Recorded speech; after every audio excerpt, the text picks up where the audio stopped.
Es que damos las gracias a Dios por la vida de Jano también, que nos ha bendecido en otras oportunidades con lo que el Señor ha puesto en él, en conocer, en saber. Así que eso, permíteme orar, Jano, por ti. Padre, gracias por este tiempo que vamos ahora a pasar escuchando sobre el tema de la esperanza. Agradecidos por Pablo, que nos habló sobre la fe. Y quédate ahora, Señor, con tu espíritu en Jano para que podamos ser edificados también con esto. En el nombre de Jesús. Amén. Algo que recordé igual es que en el canal de YouTube de Amigos de Labri tenemos una playlist, o sea, en realidad la hice yo, le hice yo, es que debería haberle preguntado, pero lo hice. Una playlist donde agrupé varios de los videos que están acá de las casas de Labri, y incluí el documental ahí como primer video, así que si lo quieren encontrar más fácil está ahí en una lista. Bien, vamos a comenzar sobre la esperanza, ¿cierto? Yo le coloqué esto: esperanza que no defrauda, un peregrinaje con un horizonte seguro. En primer lugar, tenemos que saber que, bueno, estas son las virtudes teologales, ¿cierto? Como bien nos hablaba Pablo: fe, esperanza y amor. Están sumamente interrelacionadas, así que a veces va a parecer, y tengo casi la certeza, de que nos vamos a parecer mucho en las conclusiones que sacamos tanto Jano, Pablo y yo. Sin coordinarnos, como decía Jano, yo creo que el Señor ahí también nos quiere enseñar algo a través de esto. Y bueno, la vida cristiana en muchas ocasiones se ha dicho que es como un camino. Estamos en una condición de peregrino. Y sin embargo, este camino está marcado en más de una ocasión por fracasos, por dificultades, que fácilmente pueden distraernos del destino, de hacia dónde nos conducimos. Y de lo contrario, terminamos conduciéndonos hacia la desesperación o hacia una falsa anticipación. Y la esperanza es aquella virtud que Dios nos regala para reorientar nuestros deseos y pasos, sabiendo que si la vida cristiana es una caminata, ¿cierto?, hacia el propósito divino, hacia el propósito de Dios. Y dado que a pesar de que está allá a lo lejos, podemos anticiparlo de manera presente, esa gracia futura. Y en esta charla nosotros lo que vamos a explorar sobre la esperanza como virtud teologal, ¿cierto?, o teológica, es cómo la esperanza se ve en un contexto de frustración, en un contexto de fracaso, en un contexto de desánimo. Y vamos a estar siendo acompañados más adelante por el apóstol Pedro, ¿ya? Que vamos a ir trazando de qué manera él también fue atacado por el fracaso. Sin embargo, Dios lo encontró en ese camino y también le brindó una esperanza para poder continuar y transitar esas diversas y breves pruebas del camino, como lo leíamos al inicio en la introducción. Así que para comenzar vamos a hablar sobre la estructura de la esperanza. Necesitamos tener algunas definiciones, algún contexto también o gramática sobre la virtud, porque hemos hablado de virtud, ¿cierto? Y bueno, lo primero que debemos entender es que virtud es una palabra que también se encuentra en escritos griegos, en la Biblia incluso. Arete era muy utilizada, y una definición simple: se trataba de un comportamiento excelente, ¿ya? En otras palabras, cuando tú haces algo bien hecho, por lo tanto, una virtud requiere de competencias, de hábitos estables, que sean también continuos y de alguna manera naturales. Ahora, Craig Boyd y Kevin Timpe escribieron una introducción de Oxford, hasta donde sé, creo que no se ha traducido, que es una introducción a las virtudes, y en él dice lo siguiente. Ellos dicen lo siguiente: la virtud es una cualidad excelente y estable del alma que permite a la persona actuar bien en relación con cualquier tipo de actividad, es decir, virtudes son buenos hábitos. Tanto Craig como Kevin son filósofos relacionados más al área de la ética, por eso escriben también en este editorial, en Oxford, y ellos aquí parten desde una definición básica. ya no necesariamente está tan atingente a nuestro contexto donde nosotros estamos hablando sobre las virtudes teológicas, que tienen una particularidad diferente. Y por supuesto también ellos hablan desde la historia de la filosofía de la ética, perdón, y de las virtudes, porque en este sentido ellos hablan, por ejemplo, de una cualidad excelente y estable del alma. No obstante, sabemos que desde nuestra percepción, incluso bíblica, nosotros entendemos desde una percepción íntegra al ser humano. Entonces, él, de alguna manera, también basándose en Aristóteles, Tomás de Aquino, tratan de definir una definición, valga la redundancia, para poder explicar esto de manera simple a su público de qué se va a entender por virtud en adelante en ese libro. Entonces, una persona virtuosa no tiene que pensar en actuar bien para hacerlo, sino que es algo natural, es una disposición que está también internalizada. Ahora, J. Elliot, que es ese caballero que está ahí, escribe un libro que se llama Carácter, y él dice lo siguiente en ese libro: de cierta forma las virtudes pueden ser comparadas a las habilidades. La habilidad considera el objetivo como garantizado y permite que el poseedor de la habilidad alcance el objetivo de manera eficaz. En este sentido, Elliot considera que las virtudes pueden ser tanto un medio como un fin, ¿ya? Y eso es sumamente importante porque muchas veces cuando hablamos de la esperanza pareciera que hablamos de algo y que también lo involucra como de un objetivo final que no hemos alcanzado y como que no tuviera nada que ver con nosotros ahora. Pero de alguna manera también involucra un fin en sí mismo la esperanza, porque también la tenemos en este momento para aplicarla ahora. Por más que tengamos una meta hacia el futuro, un objetivo, puede ser vivida en el presente. Ahora, como les comentaba, hay toda una tradición que está hablando sobre las virtudes, y Aristóteles en su Ética Nicómaco dice: si las virtudes están relacionadas con acciones y pasiones, y toda pasión y toda acción son acompañadas por placer y dolor, por esta razón también la virtud estará relacionada con placeres y dolores. En esta sección Aristóteles señala que las virtudes se encargan también de la gestión del dolor y el placer. Ya él también habla de este mismo sentido, como de anhelar un bien, pero también introducido en la gestión presente del dolor. Ahora, este autor, Aristóteles, insiste en que las virtudes son adquiridas por acciones y pasiones autónomas. Él en algún sentido no lo vincula a Dios. Él de alguna manera se desmarca también como de la tradición platónica. Sin embargo, las virtudes intelectuales son, en un ejemplo, él dice que las virtudes intelectuales son adquiridas, por ejemplo, por reflexión e instrucción, que claramente tiene un aspecto en donde sí lo es. Pero aquí es donde entra como la dificultad que nosotros podríamos quizás tener con él, que dice que las virtudes morales, y en él también él involucra también las teologales, son adquiridas por un entrenamiento, una acción repetida hacia volverla hábito. Y en ese sentido hay puntos donde nosotros podemos concordar con Aristóteles, donde ciertamente hay una habituación y una naturalidad de la virtud, donde ciertamente las virtudes se deben repetir para que se vuelvan una acción, para que formen parte también integral de nosotros. Sin embargo, nosotros como cristianos diferimos en el origen y en la orientación de la virtud, ¿ya? Y en eso es donde nosotros nos separamos ahí de Aristóteles, porque nosotros entendemos que la virtud teologal, las virtudes teologales, en este caso la esperanza, tiene su fundamento y su origen en Dios, y su orientación también va hacia Dios. Entonces, en ese sentido, es diferente con Aristóteles, porque él diría en cierto caso, por ejemplo, de que la esperanza podría practicarse a través del mero entrenamiento y alcanzarse a través del mero entrenamiento. Pero ahí en este sentido diferimos levemente con él, en ese sentido. La fe, esperanza y amor nosotros las consideramos como virtudes teológicas.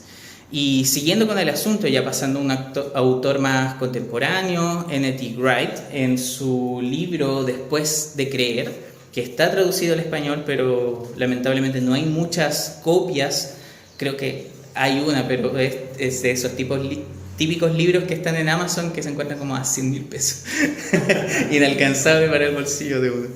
Pero él dice lo siguiente: en un sentido estricto, virtud es lo que ocurre cuando alguien ha tomado 1000 pequeñas decisiones que exigen esfuerzo y concentración para hacer algo bueno y correcto, pero que no surge naturalmente. Y en la milésima primera vez, cuando es realmente importante, se encuentra haciendo lo necesario automáticamente, como solemos decir. Ahora, Wright dice que la virtud ocurre cuando decisiones sabias y esforzadas se vuelven una segunda naturaleza. Aquí él está siguiendo una tradición que es la de Tomás de Aquino, que fue una de las personas que más escribió sobre las virtudes teológicas. Y él dice que las virtudes deben ser desarrolladas a través de elecciones y preferencias. De hecho, lo que dice Tomás de Aquino es que la virtud moral es una inclinación natural o casi natural para realizar una acción específica. Es decir, la costumbre o hábito se vuelve una segunda naturaleza y produce una inclinación. Aquí, como vemos, también está relacionado con el tema del entrenamiento y de la habituación de los hábitos. Se produce de alguna manera, y este es como el punto que quiero enfatizar en estas citas de Wright y en las anteriores, de que se produce una internalización desde las virtudes hacia el carácter.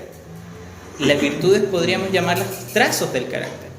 Algo así como si fuera una identidad moral, como si tuviéramos una disposición casi automática de actuar de cierta manera. Ahora, para nosotros es importante entender la virtud como una disposición interna y habituada que integra creencias, deseos y acciones, transformándose en su conjunto como un traje moral llamado carácter.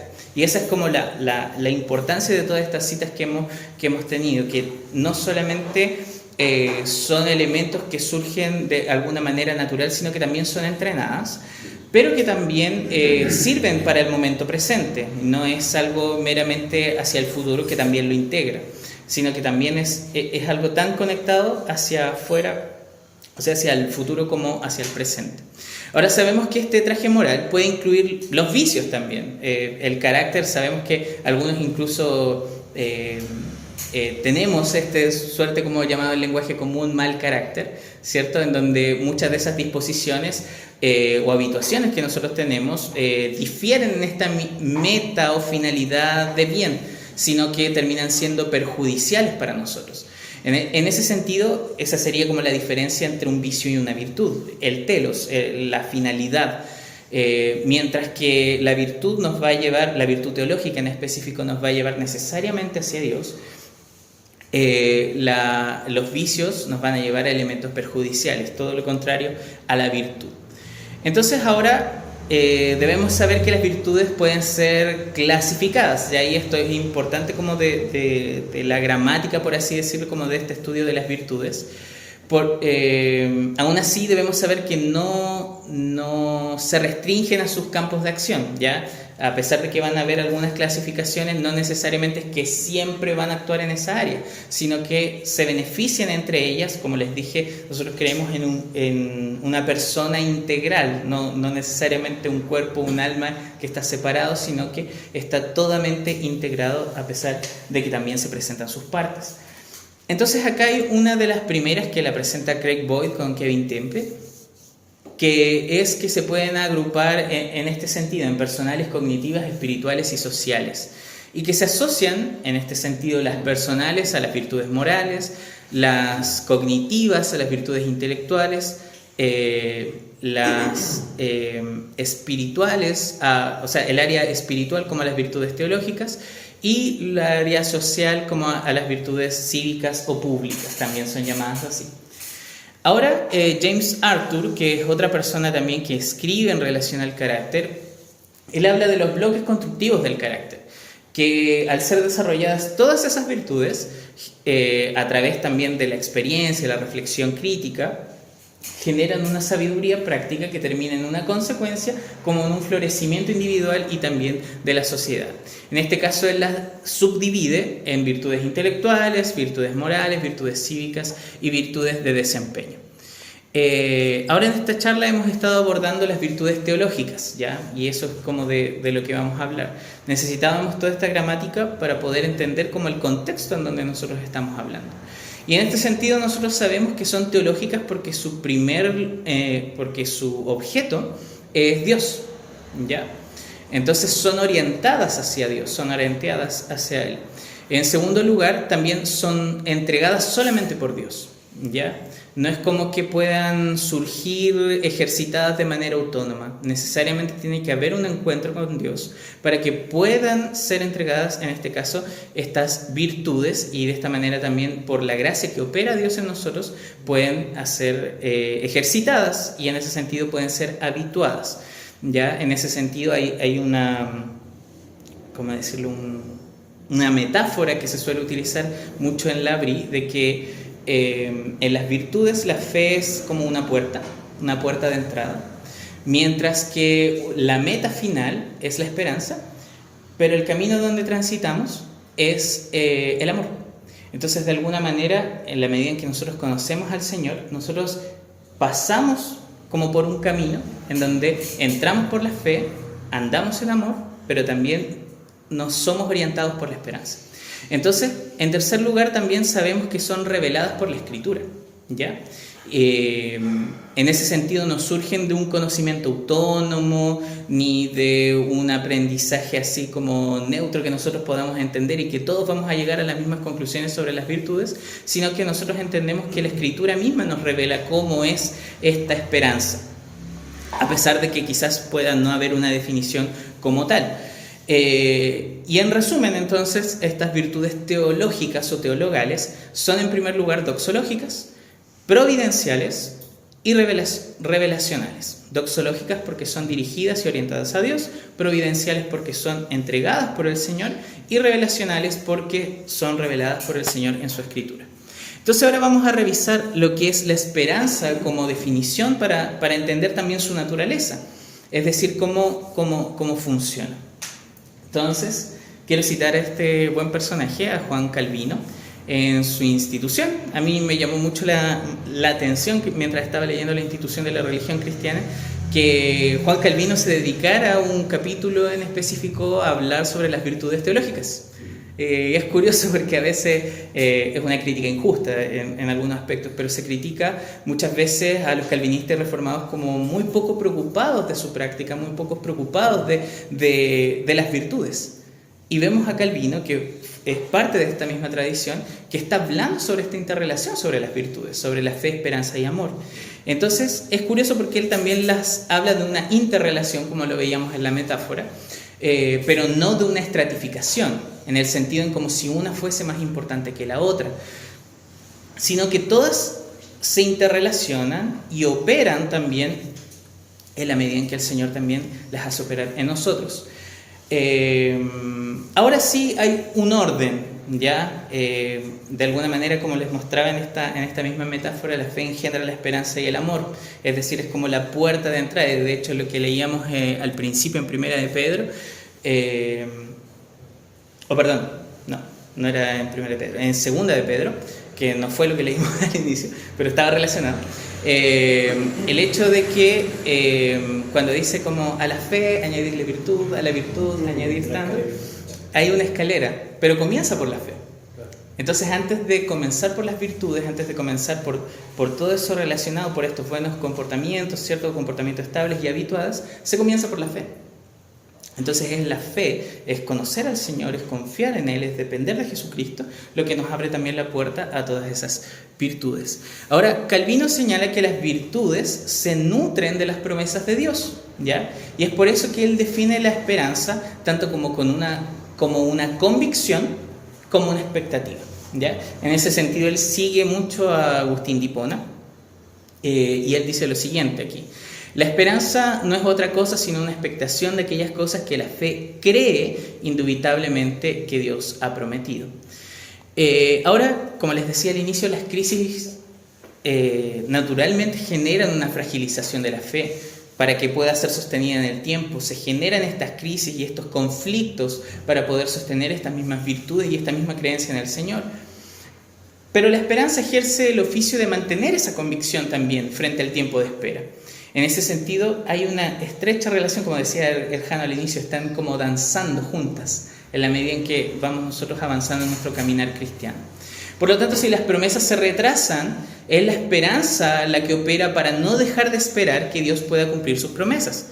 Por esto en Calvino nosotros observamos tanto una sinonimia como si fueran sinónimos fe y esperanza. Y de hecho en muchos de los escritos que hablan sobre virtudes, tanto Agustín, Tomás de Aquino y muchos que vinieron posterior, el mismo Juan Calvino, a veces pareciera que hubiese una suerte de confusión, algunos comentaristas dicen, entre fe y esperanza.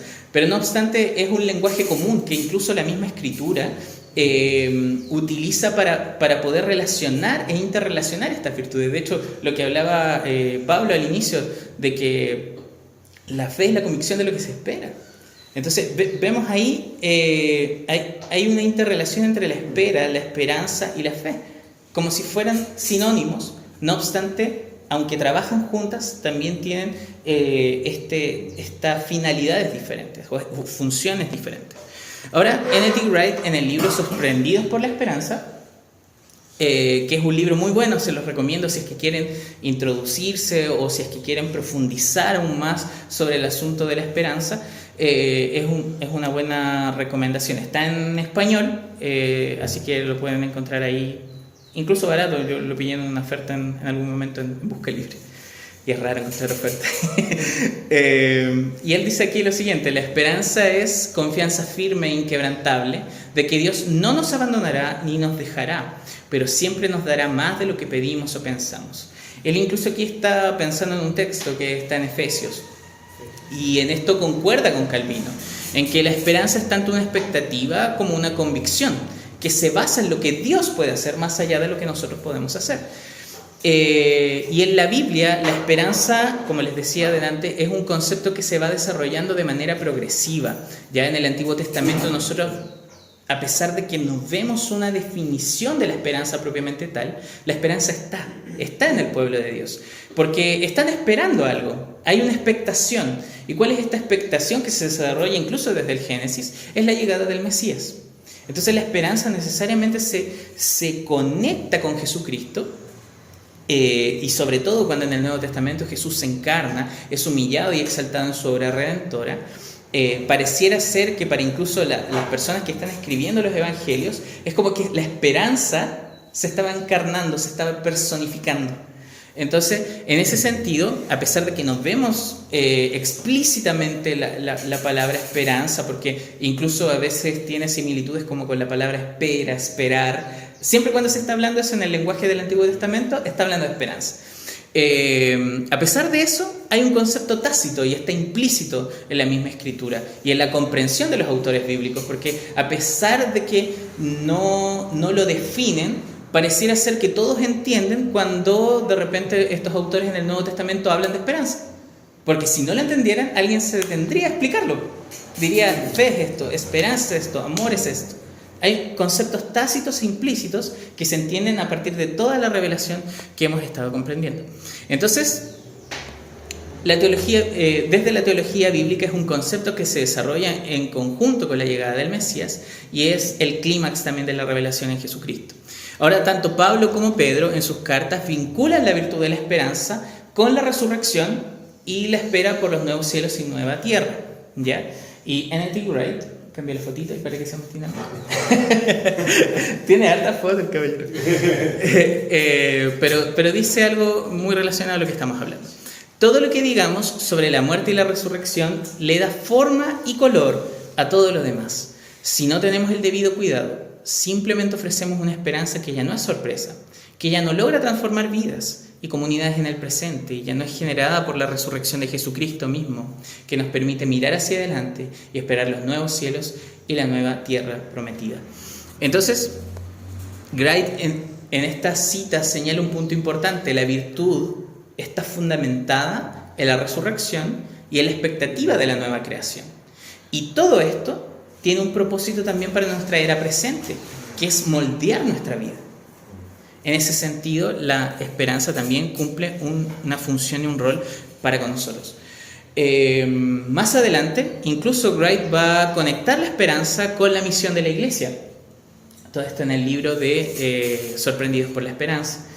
Dice lo siguiente: nuestra tarea en el presente es la de vivir como gente de la resurrección, entre la Pascua y el día final, con nuestra vida cristiana comunitaria e individual, así en la adoración a Dios como nuestra misión en este mundo, en tanto un signo de lo primero y una anticipación de lo segundo. Es decir, nosotros públicamente como iglesia tenemos que ser signos de la resurrección y anticipación de la nueva creación. Es como incluso Francis Schaeffer va a decir en su momento, nosotros debemos ser, con el lenguaje que utiliza él en verdadera espiritualidad, nosotros debemos ser gente como si hubiera ido al cielo y hubiésemos vuelto. Y vivir a partir de esa realidad que vimos allá. Y vivirla ahora, acá, en el momento presente. Ahora, Joseph Pipa es un caballero neotomista que si igual lo pueden leer, es muy importante. No recuerdo bien el nombre del título, creo que se llamaba Virtudes Fundamentales, porque está en español incluso. Es uno de los tratados más grandes que hay sobre virtudes, ¿ya? Es un filósofo de la tradición de Tomás de Aquino, también con los vicios de Tomás de Aquino. No obstante, en este sentido, él es muy bueno explicando sobre las virtudes. Yo leí el tratado sobre la esperanza, porque en teoría son varios libros que se agruparon en ese libro, sobre fe, esperanza, amor, incluso sobre las otras virtudes morales. Es muy, muy bueno. De verdad, él toma y utiliza esta misma metáfora del status viatoris para hablar de la vida cristiana como un camino y de cómo las virtudes también nos funcionan para poder transitar este camino. Entonces, de verdad, es una recomendación precisa. La esperanza, él dice aquí que es la única respuesta posible a la existencia humana. Es aquella que ayuda a comprender el status viatoris, lo que yo les hablaba al principio, de este ser humano que anda en camino, en peregrinaje, en existencia, en oposición al status comprensoris, que el status comprensoris es, como le decía Pablo en Filipenses, que no pretendo haberlo alcanzado ya. Entonces el status comprensoris es aquel que piensa que ya lo logró, que ya lo tiene todo acá y que no es necesario algo más allá. En cambio, el status viatoris comprende que es un camino, un tránsito, en donde espera conseguir algo al final, pero de alguna manera ya tiene una promesa de que ya lo tiene. Entonces, en ese sentido, como les dije, se aferra aquí Joseph Pipa a Filipenses 3:13, donde Pablo dice que no cree haber logrado su fin, sino que camina o se extiende a lo que está delante, que es la meta en Cristo Jesús. Por lo tanto, para Pipa, la virtud de la esperanza nos lleva a entendernos como criatura de Dios. El hombre, ante todo, como ser creado, dado que se dirige a un bien mayor, que es Cristo. Entonces, en este sentido, Joseph Pipa dice lo siguiente: la esperanza es una imperturbable dirección hacia la plenitud de ser, es decir, hacia el bien, solo y cuando se origine de la realidad de la gracia en el hombre y se dirija a la felicidad sobrenatural en Dios. Ahora, aquí en este punto hay que entenderlo en todo su contexto de su tratado, porque uno podría perderse rápidamente que es como la gracia en el hombre, como si hubiese gracia en nosotros. No obstante, él está hablando de esta tradición teológica en donde Dios opera gracia en el hombre. Entonces, en ese sentido, es Dios el que entrega esta virtud y que el hombre la ejerce. No es como que Dios mismo ejerciera esperanza sin que nada nos tocara a nosotros, como lo que decía Jano al inicio, de que nosotros también tenemos una suerte de responsabilidad también en este caminar cristiano, en donde nosotros debemos ejercer ese regalo que se nos ha dado. Entonces, Cristo es el fundamento seguro de la esperanza, que es señalado en Colosenses 1:27 y también en Hebreos 6, de los versículos 19 al 20. Y en ese sentido, nuestra esperanza en Cristo es tan decisiva que no puede esperar nada quien no está en Cristo. ¿Ya? En ese sentido, solo los que han conocido a Cristo pueden tener esperanza, ¿ya? Y pareciera ser que aquellos que no lo están tienen una falsa esperanza o una falsa emoción de esperanza. De hecho, Tomás de Aquino y Joseph Pipa posteriormente también lo divide así, de que podemos tener y comprender la esperanza como tanto como una emoción como una virtud, pero no obstante, en esa emoción muchas veces no necesariamente va a generar elementos para nuestro presente, ¿ya? Entonces, y puede ser confundida con esta falsa esperanza. Ahora, como tiene una dirección, incluye en sí no solamente el anhelo que espera, sino también la fuente viva de energía de ese anhelo. Es decir, nosotros esperamos por Dios mientras somos transformados por Dios y caminamos con Dios. Ahora, Joseph Pipa describe una serie de enemigos para la esperanza y se pueden resumir en dos, ¿ya? Que es la desesperación y la presunción.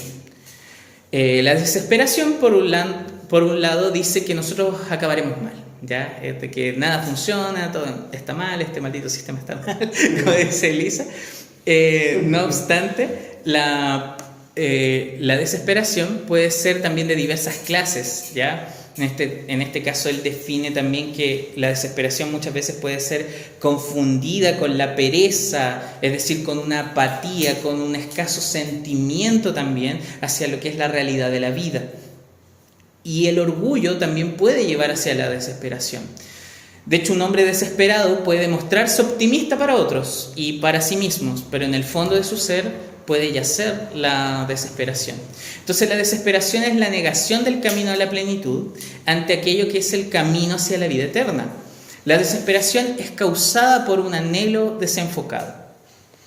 Otro enemigo de la esperanza, que aquí es como un intermedio o más ligado incluso hacia la desesperación, no lo nombra Joseph Pipa, pero sí lo nombra un exdirector de l'Abri, Inglaterra, si mal no recuerdo, que fue Dick Case, que actualmente está junto con su familia allá en el l'Abri de Estados Unidos. Y él dice que uno de los enemigos de la esperanza puede ser el cinismo. Y el cinismo es una actitud de profunda sospecha en relación a las motivaciones de otras personas, instituciones, gobiernos o incluso de Dios. Y el cínico en ese sentido se vuelve una persona súper sobreprotegida, que ve a través de todos, es decir, yo veo al Felipe, por ejemplo, y Felipe tiene una mala intención contra mí, por eso está anotando todas mis faltas. Eso sería el cinismo, sería desconfiar de lo que está haciendo, por ejemplo, Felipe en este caso. Entonces, a través de ese cinismo yo quiero desenmascararlo ahora públicamente. Entonces piensa, a través de estas apariencias positivas, revelar una motivación más básica que existe detrás. Y eso, de alguna manera, también llevar una sospecha sostenida en todas las áreas de la vida no nos permite desarrollar una esperanza en el Señor Jesucristo. Porque si nosotros incluso llevamos ese cinismo hacia la manera en cómo nos relacionamos nosotros como iglesia, como con las personas comunes, incluso con Dios, jamás vamos a poder esperar en el Señor Jesucristo. Entonces, en ese sentido, el cinismo termina siendo más una forma de escapar de incluso la misma realidad y minar cualquier conexión positiva con el futuro. Y no nos permite imaginar el mundo con un referente diferente a nosotros, a sí mismo. Entonces, en ese sentido, el cinismo es también una forma de orgullo que no permite mirar hacia la fuente de todas las cosas, que es nuestro Señor Jesucristo. Ahora, la presunción, girando quizás el punto hacia otro lado, también llamado anticipación, es una apariencia de haber alcanzado algo en este tiempo y el objetivo final aún no tenerlo. De alguna manera, Joseph Pipa dice que es tener un logro penoso, no reconocer la experiencia terrenal como un lugar de camino, sino que de alguna manera este enemigo de la esperanza hace suficiente las fuerzas de la naturaleza humana como para que sea suficiente operar ahora, como si fuese una especie incluso de moralismo. Y en este sentido nosotros debemos decir que la esperanza es todo lo contrario, nos lleva a ser más humildes. Y a partir de lo conversado, voy a colocar una definición con la que yo más concuerdo, que es de esta persona que está aquí, que es Guilherme de Carvalho. Él es director de l'Abri Brasil, también fue llamado como Trustees, también de l'Abri Internacional hace muy poco. Y él da una definición, nos dio una definición cuando estábamos teniendo la Escuela de Teología y Vida Cristiana, que a mí en particular creo yo que resume también todo lo que hemos estado hablando y integra los elementos también de la misma tradición de las virtudes y la tradición de la esperanza. Él dice lo siguiente: la esperanza es la virtud de desear el destino divino y convertirlo en una meta personal, aceptando con paciencia el tiempo de Dios en la feliz anticipación de su gracia futura. Ahora, podríamos preguntarnos, está bien, la esperanza es un regalo del Señor, la tenemos, pero ¿cómo la ejercemos? ¿Cómo podemos disciplinar nuestro corazón para tener esperanza nosotros como cristianos? Y es verdad, Dios ha regalado disciplinas en la Escritura con las cuales nosotros podemos recalibrar nuestro corazón para la esperanza en Cristo. De hecho, lo que decían al inicio de que el Padre Nuestro incluso se vinculaba con la virtud de la esperanza, podríamos ir incluso un poco más atrás. La oración y la esperanza están necesariamente implicadas. Y para Joseph Pipa, la oración incluso es una exteriorización y manifestación de la esperanza.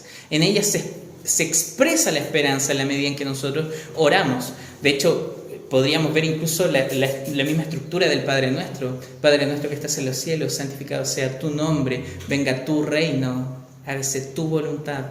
Siempre está orientado hacia Dios. Tú, Padre, tú. Y después también se conecta con nosotros y con nuestras necesidades, porque Dios también se preocupa de nosotros. Ahora, creo yo que la oración también es dinámica y tiene muchas dinámicas dentro de la Escritura, y creo que también la práctica del lamento y la gratitud son importantes para disciplinar la esperanza en el corazón como prácticas devocionales, porque por un lado el lamento, ese lamento que está en la Biblia, en los Salmos, ¿hasta cuándo, Señor? ¿Hasta cuándo he de esperar?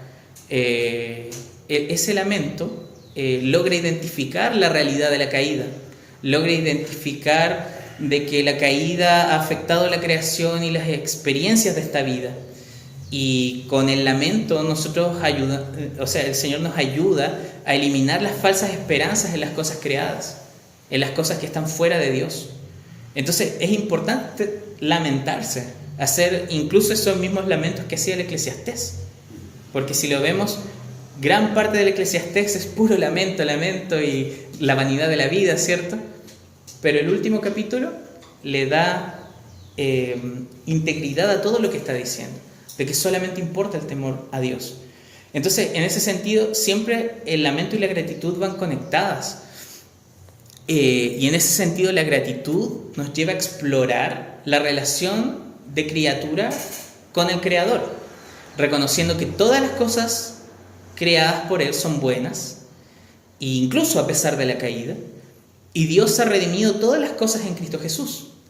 Entonces, en ese sentido, cuando nosotros vemos tanto el lamento como la gratitud, terminan siendo herramientas propias de la oración que deben ser conectadas. Debemos lamentarnos, pero a la vez debemos agradecer, y agradecer en todo, dice la Escritura. Entonces, ambas forman una estrecha relación para poder desarrollar la esperanza en nosotros. Y eso sería una manera muy práctica para poder nosotros como cristianos realmente trabajar y disciplinar la esperanza en nosotros, que ya ha sido dada por el Señor.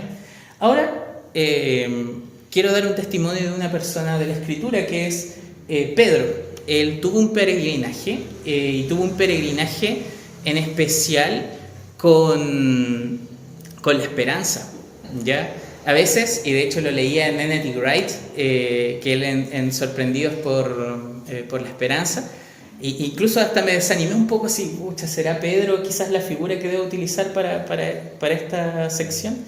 Porque él decía que hay paradigmas dentro de la Escritura que se pueden utilizar para poder hablar incluso de las virtudes. Y él decía que Pedro en realidad encaja más con el amor, y que Pablo en realidad encaja con la esperanza. No obstante, después de meditarlo mucho, pensarlo bien, yo decía, claro, pero es que igual puede ser incluso una confusión del mismo de Wright al querer seccionar estas porciones, porque al final las virtudes también trabajan integradamente. Y claro, mientras desarrollaba y veía estos textos de la Escritura, veía que también en este mismo carácter de Pedro se va desarrollando la fe, esperanza y amor de manera muy interrelacionada, incluso en cada evento en que él se encuentra con el Señor. Y eso es lo que vamos a revisar ahora. No obstante, antes de comenzar, es bueno considerar lo que dice James Arthur, que lo cité delante, que él tiene un libro que, bueno, está en inglés, pero traducido al español es Una educación cristiana en las virtudes. Dice que el carácter presenta las siguientes características. Puede ser alterado a lo largo del tiempo, es decir, cambia, se moldea. Es localizado, es decir, es influenciado también por su entorno sociocultural. involucra libertad y responsabilidad, se fundamenta en convicciones personales y valoraciones enraizadas, se expresa en acciones observables y evidentes, e involucra también regularidad y consistencia en el comportamiento y acciones. Y también presenta disposiciones emocionales volitivas de actuar de manera coherente. Entonces, en este sentido, es sumamente importante cuando veamos estos trazos de la vida de Pedro, de cómo el Señor utiliza también la vida de Pedro para tener un paradigma de la esperanza cercano a nosotros. Y con esto nosotros visualizar la manera en que Dios fortalece la virtud de la esperanza en un cristiano, integrándose a su vida, fortaleciendo su carácter y ayudándolo en su peregrinaje. Por esto quiero animarlos a ver la vida del discípulo y apóstol Pedro, identificarnos con él. Por lógicas razones no abordaremos toda la trayectoria de la vida de Pedro, pero sí hay algunos aspectos claves que nos muestran la esperanza siendo desarrollada, como les mencionaba, en la teología bíblica de manera tácita, pero también de manera explícita cuando le tocó hacer sus escritos.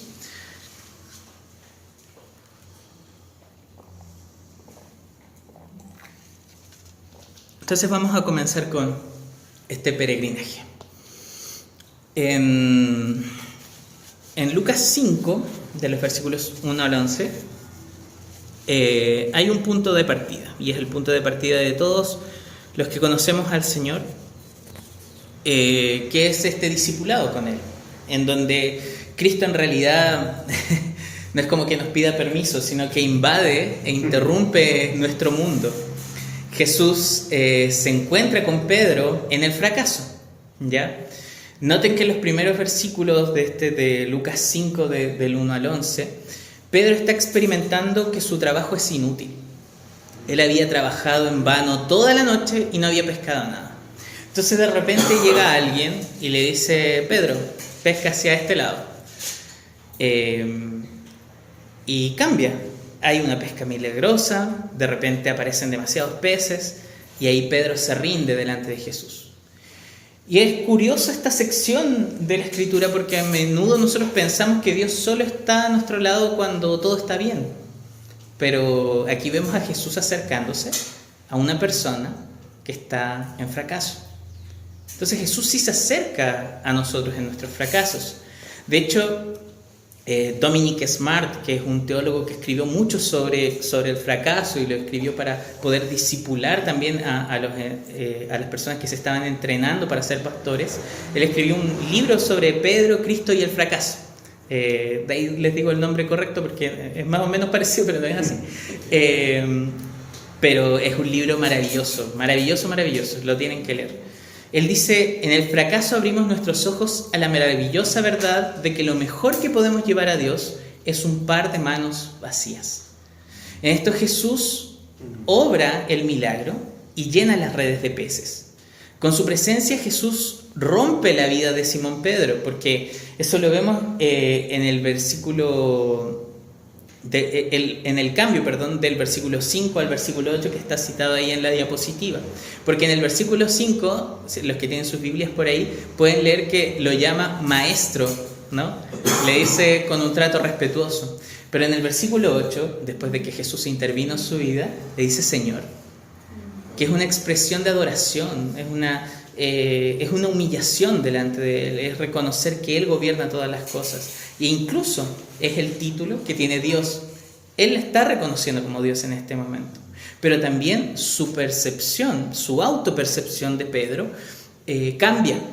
Porque de ser un pescador inútil, ahora él mismo se llama: soy hombre pecador. Su identidad es modificada en relación con Cristo. Y su identidad ya no se basa en su trabajo, en su desempeño o en su origen. Ahora se basa en quién es delante de Cristo. Y con esto Jesús le está demostrando que seguirlo no oscila entre los polos del fracaso y el éxito. Porque Él de hecho no nos pide méritos a presentar para que nosotros podamos estar con Él. De alguna manera Jesús destroza su vida anterior y reconstruye una nueva vida en un pescador de hombres. En otras palabras, en un seguidor de Jesús. Con reconocer esto, sabemos que nuestra esperanza en la vida cristiana no se fundamenta en nosotros, sino en lo que Jesús hizo, en lo que Jesús hace y en lo que Jesús hará. Ahora, el camino sigue avanzando. Y Pedro tuvo una falsa seguridad, ¿ya? Y eso lo podemos ver en Lucas 22, de los versículos 31 al 34. Avanzado el camino con Jesús, Pedro ya había confesado a Jesús como el Cristo, como el Hijo de Dios en Mateo 16, y había participado incluso observando la transfiguración de nuestro Señor Jesucristo. Pero Jesús advierte a Pedro y le dice que Satanás los va a zarandear. Pero Jesús ha orado para que su fe no falte. En esto Pedro promete seguir a Jesús hasta la muerte, ¿ya? No obstante, Jesús le anticipa que lo va a negar. Pedro en este punto tiene dislocada su seguridad, porque si en un inicio él había colocado toda su esperanza en Jesús, aquí Pedro tiene una mirada muy desmedida y desequilibrada de sí mismo y de la situación en la que ocurre. Porque Pedro, cuando se le advierte y él dice, no, eso jamás me va a pasar a mí, yo lo voy a hacer, yo te voy a seguir hasta la muerte, Pedro está subestimando, por un lado, la severidad de la batalla, lo fuerte del ataque que recibiría. Jesús mismo le está diciendo, te van a zarandear, Pedro. Y él dice, no, eso no es nada. Subestima la severidad de la batalla. Pero también Pedro subestimó la percepción de Jesús. Porque aquí Pedro está contradiciendo a su Señor, al que él mismo había llamado Señor. Él incluso sobreestima su propio coraje. Se cree que las puede todas. Y sobreestima también su disposición. Se creyó suficiente para todo. Y negó las cosas que no quería afrontar. Él negó, o no le gustó, mejor dicho, que él podría ser realmente llamado hipócrita, cobarde y evasor. Y él subestimó esas cosas. Se sobreestimó a sí mismo en ese momento. Pedro colocó su seguridad en él mismo y no en Cristo. Y desconfió de la eficacia de la oración de Jesús. Y si se dan cuenta, Jesús no ora para que se nos libre de esta prueba. Jesús no ora para que Pedro sea librado, sino para que su fe no desfallezca. Y cualquiera de las virtudes teológicas corre el riesgo de desfallecer, así como la fe en este momento de Pedro, la esperanza también la podríamos colocar en este punto, corren el riesgo de desfallecer o ser desnutridas si no son cultivadas en las promesas de Jesús. La convicción tiene que estar puesta en Él y no en nosotros. En tercer lugar, sabemos, porque de hecho es parte de la teología popular, que Pedro fracasó. Pedro cayó. Pedro negó a Jesús. La lealtad de Pedro en este momento, en Lucas 22, del 54 al 62, es tensionada. Él está lleno de miedo y aún así niega al Señor Jesús. El fracaso se completa. Él cae estrepitosamente, pero cae con un propósito en específico que a veces, incluso en nuestros propios fracasos, nosotros no logramos entender por qué están ocurriendo ese tipo de cosas. Pero el Señor lo está haciendo y lo está permitiendo para que Él entienda que la seguridad no se encuentra en sí mismo, sino en Jesucristo. Entonces, nuestra propia jornada cristiana evidenciará, tanto ustedes como yo, que somos hombres y mujeres pecadores, pecadoras y egoístas. Dios llegará a esas áreas donde nosotros tenemos falsas esperanzas arraigadas y a través de situaciones Él las sacará para que recordemos que solo hay esperanza en Él. Dominic Smart dice lo siguiente: como incontables cristianos después de Él, Pedro pasó por la oscura angustia de fallarle a su Señor. Era la única manera de que Pedro aprendiera que ser discípulo significaba vivir sobre un fundamento completamente diferente al que había vivido antes de que el gran pescador de almas lo rescatara. El fracaso era la forma de comenzar a edificar sobre el fundamento de la vida en Cristo. Para Pedro era la puerta a la esperanza. Más adelante vemos que no todo terminó ahí. Si bien hubo un fracaso de parte de Pedro, para el mundo hubo un aparente fracaso de Jesús, porque Él fue a la cruz. Pero Jesús voltea las mismas percepciones de las personas y en la misma cruz el Señor estaba cargando nuestros fracasos, los fracasos de otras personas, llevándolos a la cruz para demoler a la muerte, demoler al pecado, destruirlas por completo y en la resurrección dar vida y nueva oportunidad. Y es aquí donde nos encontramos nuevamente. En Juan 21, del 1 al 19, uno de mis pasajes favoritos de la Escritura, está la conocida restauración de Pedro. En este momento Jesús es quien sale a buscarlo nuevamente. Jesús es quien nos busca en medio de nuestros fracasos. En esta escena el Señor trae ecos de su primer encuentro, ¿no? Hay un barco nuevamente, hay peces nuevamente, una pesca milagrosa y aparentemente hay un fracaso nuevamente. Pedro habría fracasado. Jesús en este encuentro le hará entender de que no se trata de cuántas tareas él podía cumplir, sino de la relación que Dios tenía con él.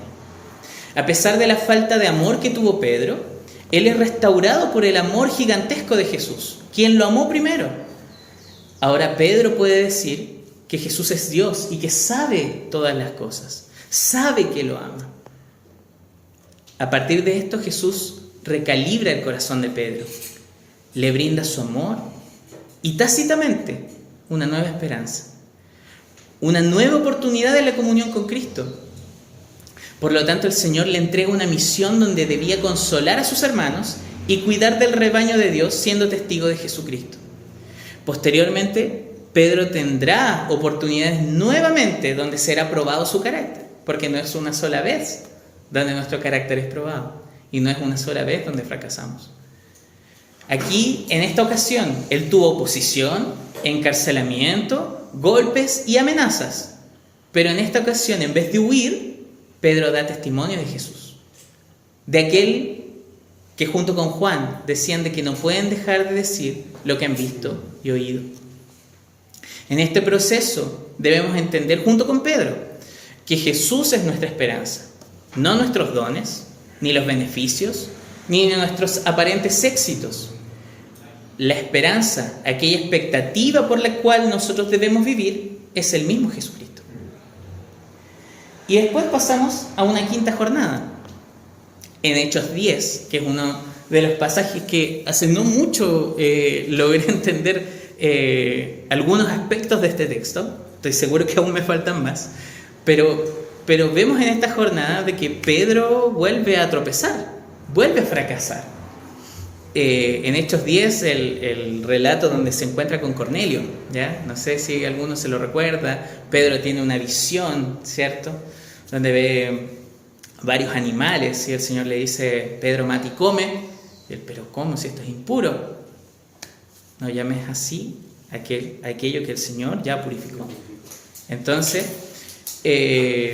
Pedro es curioso porque hay unos detalles al inicio de Hechos 10 que Pedro no quería continuar con la misión de Dios.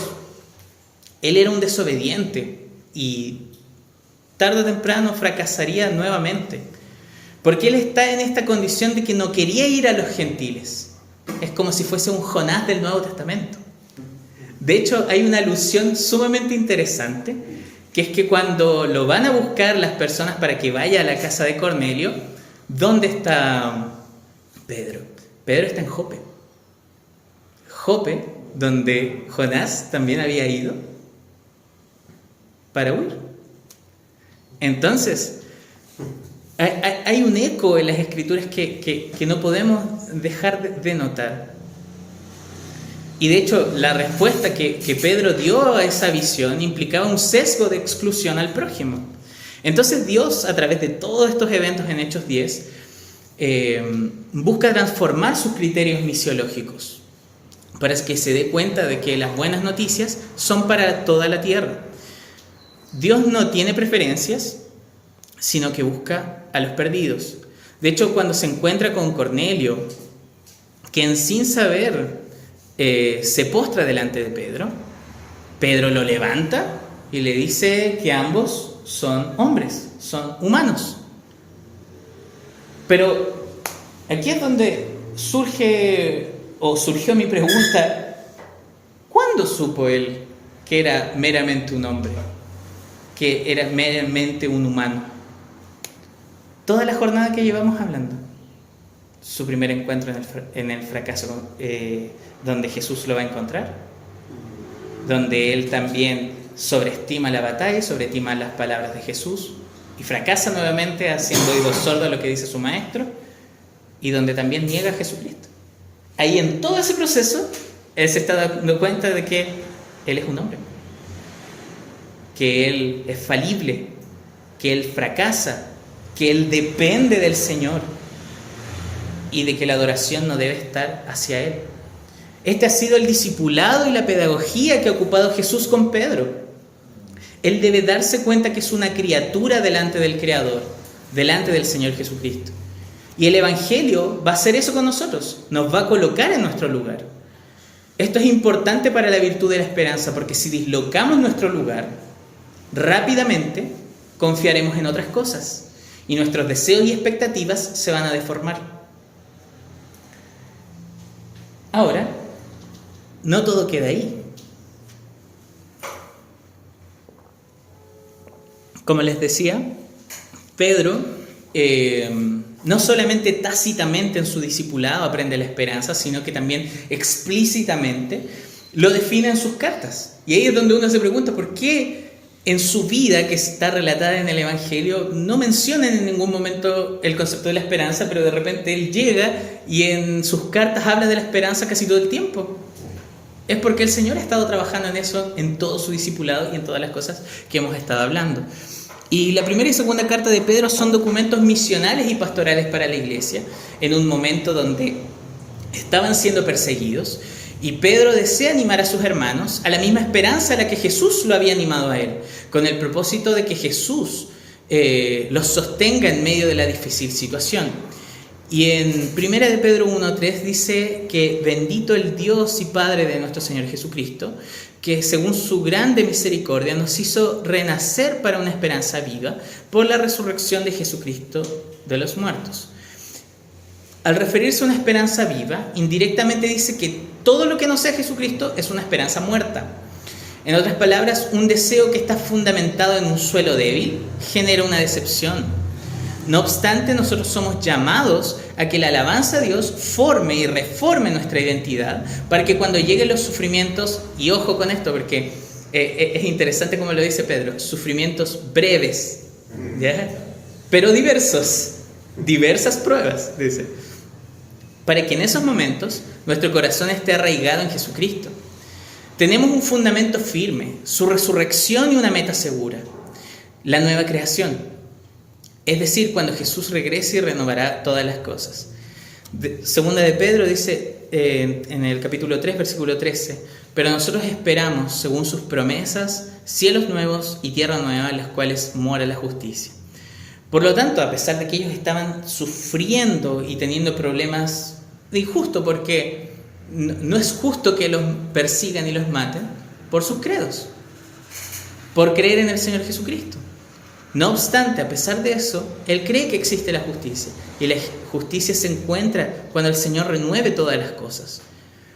Pero tenemos la oportunidad, por lo tanto, de anhelar al Señor y esperar por Él en medio de nuestras circunstancias.